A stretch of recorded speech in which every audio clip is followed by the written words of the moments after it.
오늘 우리에게 주시는 말씀이 유명한 빛과 소금 아니면 소금과 빛에 대한 예수님의 산상설교의 말씀입니다. 이 말씀은 우리 세계 역사를 주도했던 귀한 토대가 된 말씀이에요. 우리가 추수감사절 때마다 1620년에 메이플라워라고 하는 배를 타고 영국으로부터 신앙의 자유를 찾아서 대서양을 건너서 목숨 걸고 갔던 102명의 청교도를 다 기억합니다. 그런데 그로부터 10년 뒤에 영국의 아주 저명한 법률가인 존 윈스롭이라고 하는 사람이 역시 일군의 무리와 함께 이번에는 아벨라라고 하는 배를 타고 매사추세츠주에 도착합니다.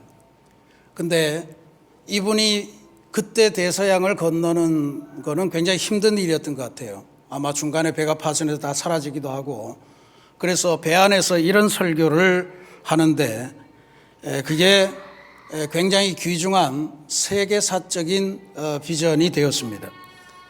이런 이야기입니다.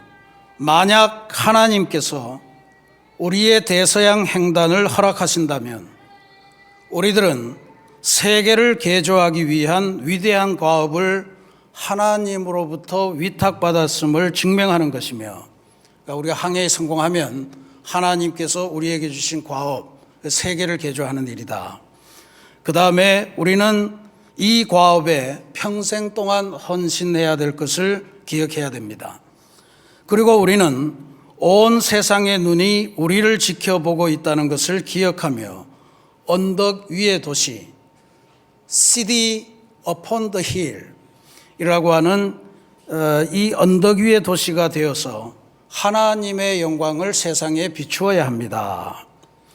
여기 그가 사용한 언덕 위의 도시, City upon the hill 이라고 하는 표현이 오늘 우리가 봉독한 말씀에 산 위에 있는 동네라고 하는 말을 빌려 쓴 말임을 기억해야 됩니다.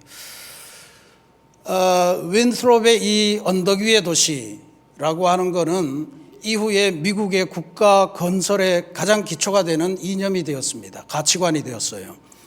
실제로 이후로 미국은 전 세계의 민주주의 또 기독교 복음을 실어 나르는 핵심 국가가 됩니다.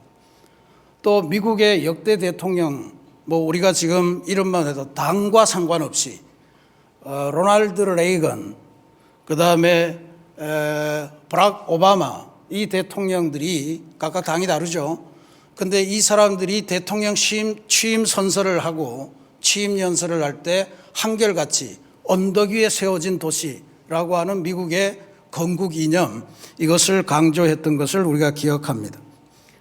그런데 오늘의 모습은 어떤가? 이게 문제입니다.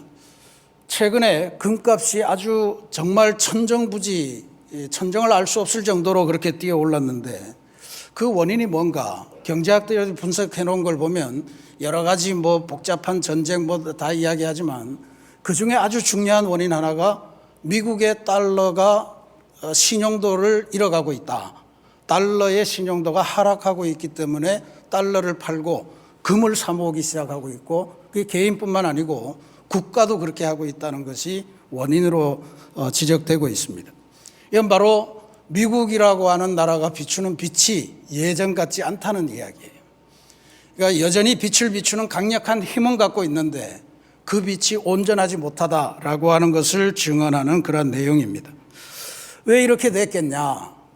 바로 미국이라고 하는 나라가 빛은 강조하되 소금의 맛, 소금의 역할을 감당하지 않기 때문에 생겨나는 현상이다. 그렇게 분석할 수가 있습니다. 비단 미국이라는 국가만이 아닙니다. 우리가 세우는 기업, 우리가 새로 시작하는 사업, 우리가 만드는 교회, 우리의 인생도 역시 우리의 인생이 빛나는 존재가 되기 위해서는 소금의 역할을 잘 감당하는 게 중요하다 하는 말씀을 들려주는 거예요. 그래서 예수님의 이 산상수훈의 빛과 소금, 소금과 빛의 이야기는 너무너무 유명한 이야기인데 오늘 우리들은 이 몇 가지 면에 초점을 두면서 같이 말씀을 이해하려고 합니다. 첫 번째로 소금과 빛, 빛이라고 하는 순서가 대단히 소중합니다.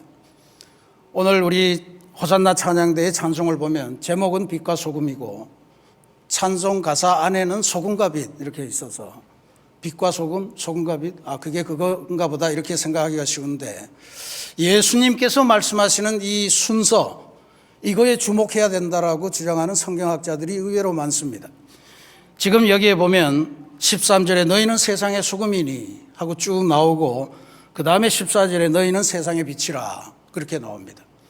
이 말씀을 잘 읽어보고 오늘 우리 삶을 이해해 보면 소금의 역할을 잘 감당하는 사람에게 빛의 존재되는 사명을 주셨다라고 하는 것을 알 수가 있습니다.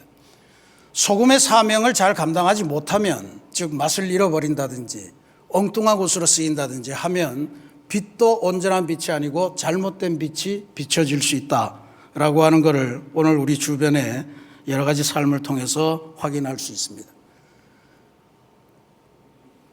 빛이라고 다 똑같은 빛이 아니고 소금이라고 다 똑같은 소금이 아니다.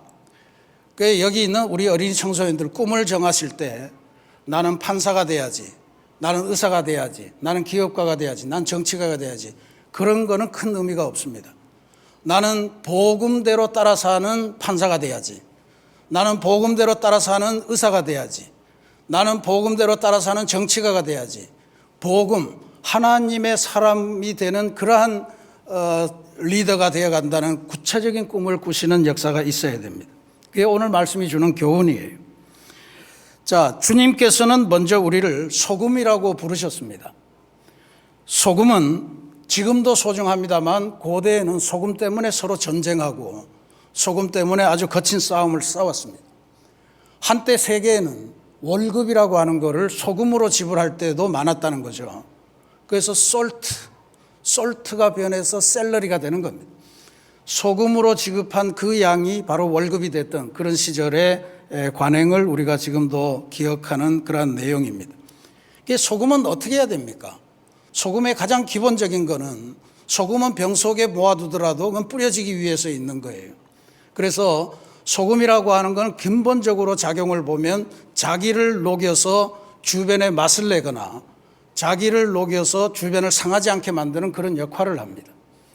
그래서 자기가 녹고 자기가 사라지는 손해, 이것을 감당하지 않으면 소금이 자기의 역할을 감당할 수 없는 거예요. 영적으로 표현하자면 보이지 않는 헌신 혹은 자기를 헌신해서 남을 살리는 사랑 이런 것들로 표현할 수 있을 겁니다. 소금이 자기 역할을 온전히 하기 위해서는 반드시 자기를 죽이고 자기가 깎아내려가는 그런 과정이 선행돼야 됩니다. 오늘날 수많은 빛이 존재하는데 온전한 빛이 없는 게 바로 이 소금의 역할에서 잘못 나아갔기 때문에 그렇습니다. 내가 빛을 비추는 산 위의 동네라고 하는 권위는 대단히 바라는데 그것을 위해서 나에게 손해를 주는 그러한 일을 감당하면서 나를 녹이고 그래서 상대방을 살려내는 그러한 희생이 없는 한 이 빛은 온전한 빛이 될 수 없다는 이야기입니다. 우리 새신교회도 세상을 새롭게라고 하는 기치를 걸고 설립된 교회인데 한번 잘 성찰해 봐야 됩니다. 우리는 과연 세상을 새롭게 해왔을까?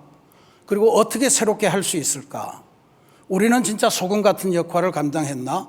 우리가 비추는 빛은 정당한 빛이었나? 하는 것을 우리가 성찰하지 않을 수가 없습니다. 소금의 역할을 진지하게 수용하고 실천하고 교회는 손해보고 교회는 어려워지더라도 그것으로 세상을 만나게 만들고 그것으로 세상의 아름다운 가치를 새롭게 확산하는 것, 그게 새롭게 하는 세상을 새롭게 하는 교회의 출발점이다, 그렇게 볼 수 있습니다. 어제 우리 교회에서 양천지방의 장로님들 그리고 전도사님들을 진급시키는 자격심사, 과정심사 이런 것들이 있었습니다. 그중에 심사위원 중에 저도 자격심사위원입니다만 우리 자격심사위원 중에 한 장로님께서 새롭게 이제 진급하시는 분들에게 그런 권면을 하셨습니다.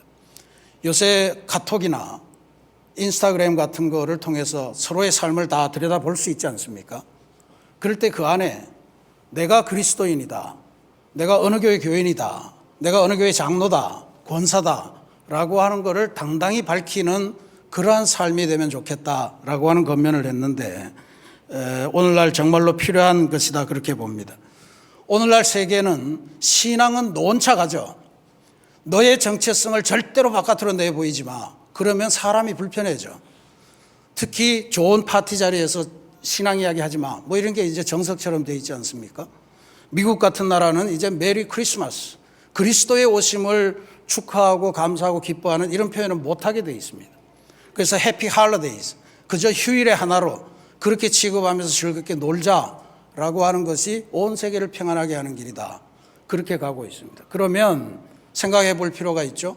메리 크리스마스를 부르면서, 메리 크리스마스를 즐기면서 그렇게 하던 시대와 그거 없이 그냥 휴일을 즐기는 이 시대, 어느 시대가 더 행복한 것 같습니까? 우리 한번 진지하게 생각해 봐야 됩니다. 그래서 감추는 게 능사가 아니다. 드러내야 되는 거다. 그래서 예수님도 빛이라고 하는 게 두 종류가 있다는 걸 알려주시죠. 하나는 등경 위에서 불이 타는 빛이 있고, 또 하나는 말 아래에 두는 빛이 있다 그랬습니다. 둘 다 어려운 말입니다.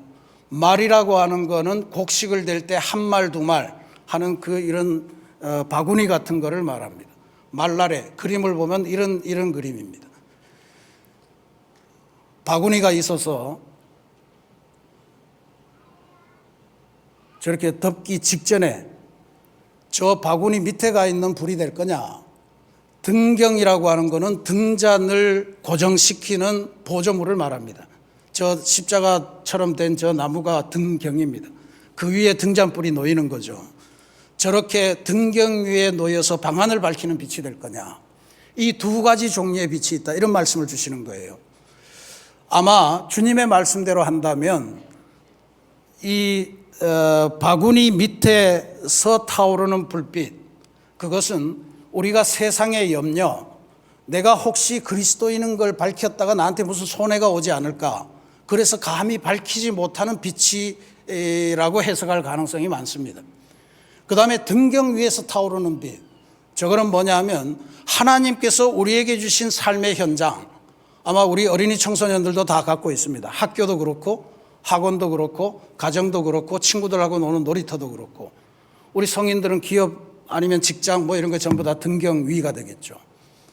이런 곳에서 활활 타오를 수 있는 그 빛이 참빛이다 라고 하는 것을 예수님께서 말씀해 주시는 것입니다.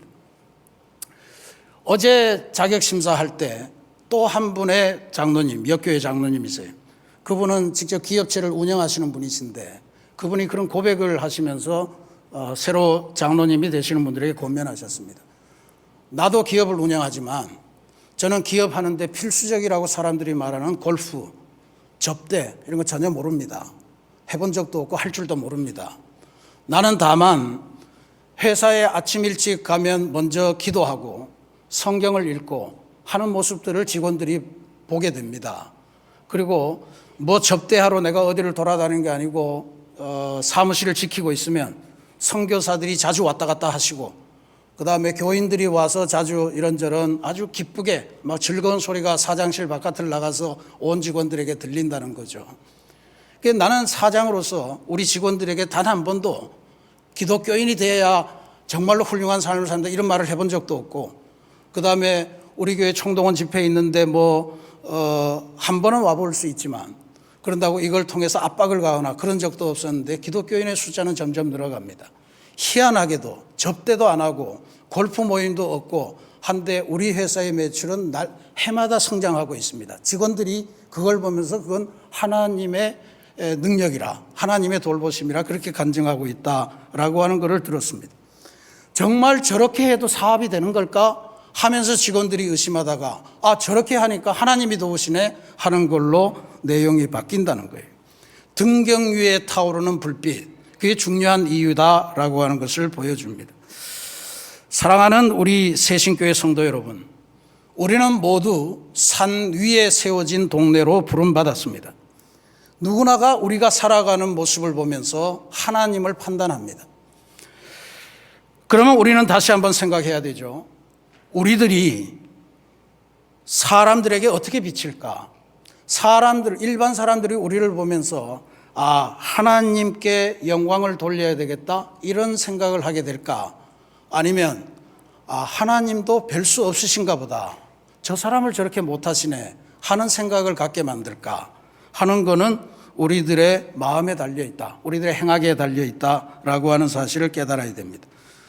이미 우리들은 주님으로부터 소금이요 빛이라고 하는 존재로 부름을 받은 존재입니다. 그러니 삶의 현장에서 어떤 소금이 될 거냐, 어떤 빛이 될 거냐라고 하는 것을 우리가 결단해야 됩니다. 노가 없어지면서 나는 손해를 보더라도 이웃을 유익하게 만드는 그러한 성도, 그런 교회. 나는 힘겹더라도 등경 위에서 타오르면서 하나님의 영광을 드러내고 그것으로 사람들이 진짜 하나님이 살아계시는구나 하는 것을 고백하게 만드는 그러한 통로가 되어야 할 줄로 믿습니다. 그러니 우리 새신성도 여러분, 그리스도를 위해서 맛을 내는 삶을 살아가시고 그 모습을 보는 세상 사람들은 하나님께 영광을 돌리는 위대한 역사가 나타나고 또 그러한 위대한 역사를 만들어가는 우리 새신교회와 새신교회 성도들이 다 되시기를 주님의 이름으로 축원합니다. 같이 기도하겠습니다.